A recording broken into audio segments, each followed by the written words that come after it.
Good evening. As the Otzros Chaim continues now, he begins to discuss why God created the world. Now, I just want to mention something before we go any further, which he'll touch on a little bit as we go on. That is as follows. We utterly lack the ability to understand why God does anything. Okay, God is above and beyond completely our comprehension. So when we speak about why did God do something, in this case, a pretty important thing, going from a state of nothingness to the state of existence in which we find ourselves now, we're looking for a reason that we can grasp and utilize in our service and understanding of God. But if you think for a moment that when we are finished with this discussion, that we actually have an understanding of, so to speak, God's mind that is mistaken. So he says as follows, when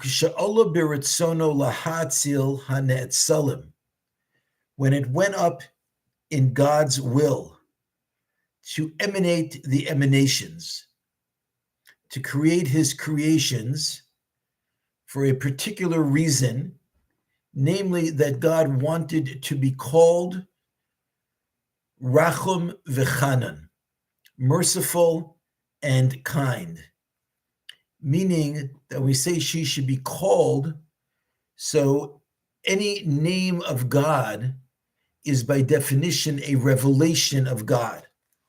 So saying that God created the world so that he should be called merciful and kind is the same as saying that God created the world in order that his mercy and kindness should be revealed.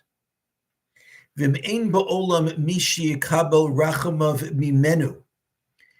the world would lack anyone who can receive God's kindness, if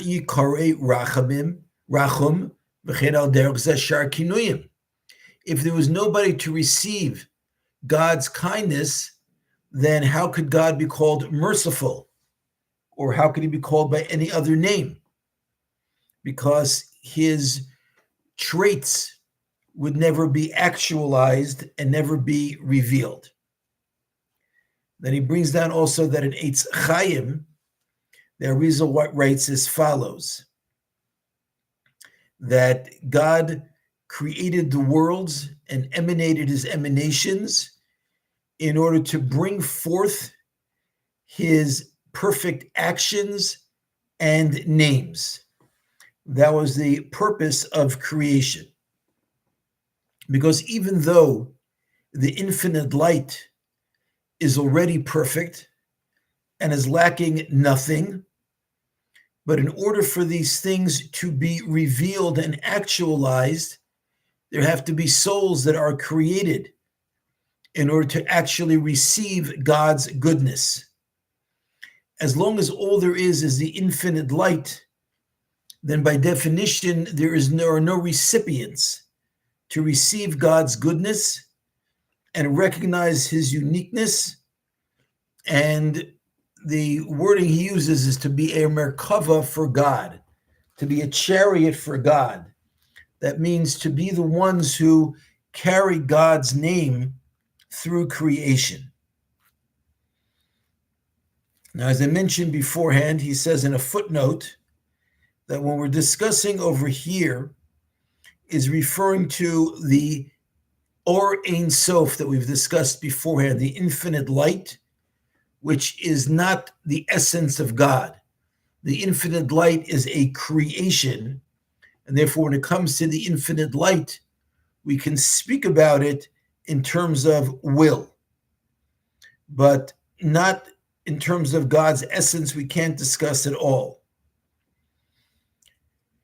And when we speak about Olah Beritzono, that it went up in God's will, we mean that when God wanted, and again, even the word when is a misnomer because we are talking about in an existence in which time does not exist.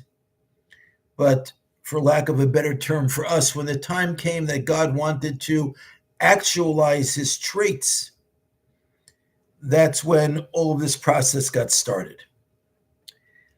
Now, then he raises in a footnote a question. And I'm going to tell you right now, before I share the question with you, that there are certain questions within Kabbalah that are simply unanswerable. There are certain paradoxes.